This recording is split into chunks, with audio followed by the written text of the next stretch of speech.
Operating the interior of a powertrain unit requires constant supervision. The extreme energy densities involved mean that any drift in temperature, voltage, or airflow must be caught long before it causes a hardware failure.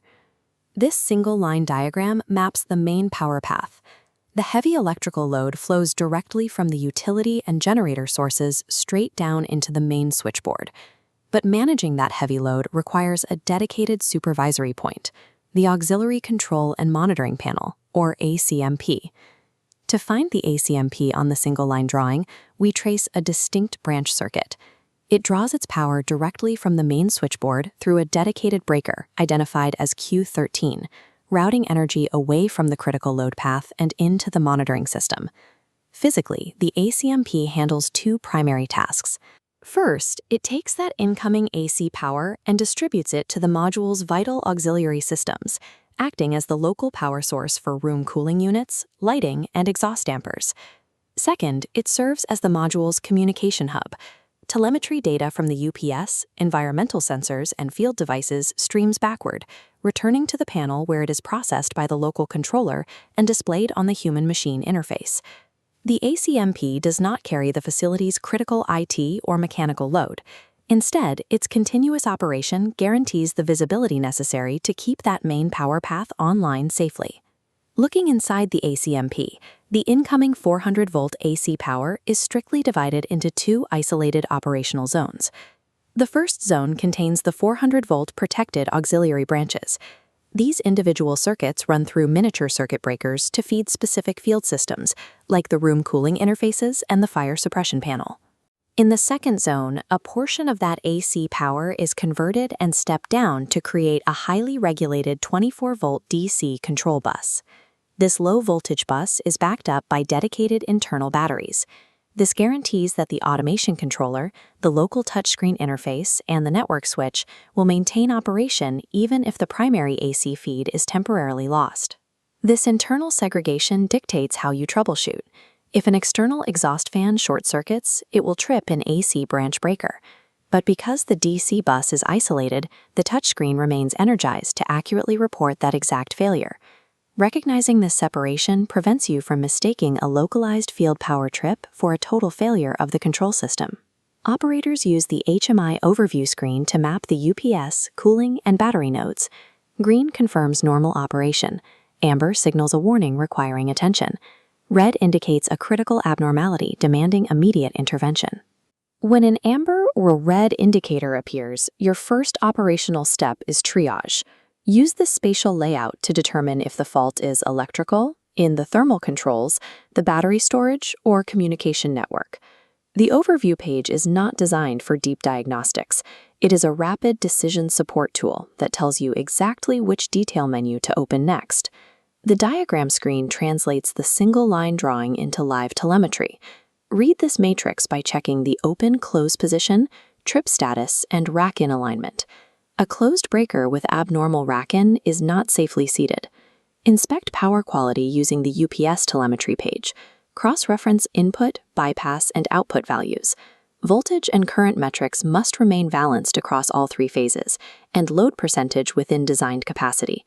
You also monitor the internal health of the power modules, specifically checking the temperatures of the inverter and the power factor correction components. Any significant mismatch between the input supply, the bypass line, and final output requires an immediate check of the upstream supply path and alarm history. Validating these electrical states ensures the core energy conversion of the module is entirely stable before you begin investigating auxiliary loads. Check the battery menu for system voltage, current draw, and capacity. State of charge tracks immediate energy, while state of health tracks long-term degradation. For true fault prevention, inspect individual rack and cell tables. Here, you are scanning for deviations. A cell with a voltage significantly lower than its neighbors, or a localized temperature spike within a single rack, indicates a dangerous imbalance. Because of fire risks associated with dense energy storage, recurring battery alarms must never be cleared without physically investigating these cell-level temperature metrics. The cooling menu maps real-time performance. Verify the cooling state by confirming correct run mode, checking physical supply air temperatures, and observing the chilled water valve percentage for flow. The environment menu plots trend lines for ambient temperature, humidity, and hydrogen gas. Watching these trends provides early warning of cooling inefficiencies long before a hardware alarm is triggered.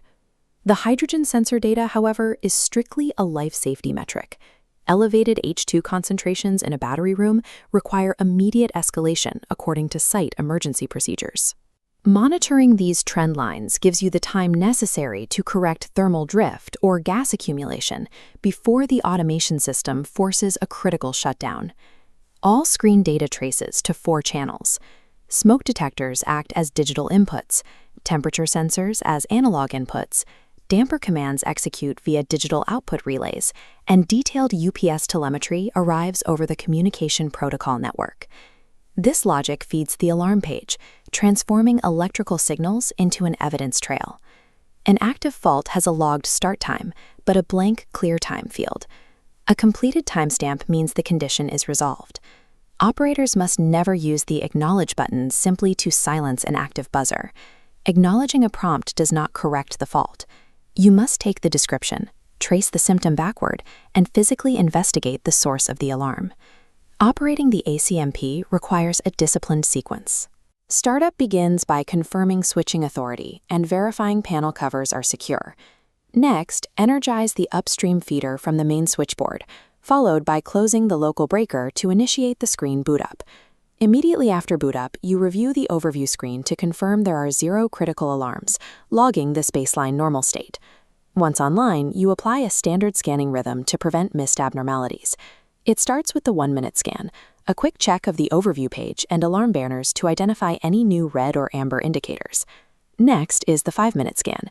You open the diagram and UPS pages to verify that the breaker positions and electrical voltages remain perfectly stable. The 15-minute scan focuses on the thermal environment.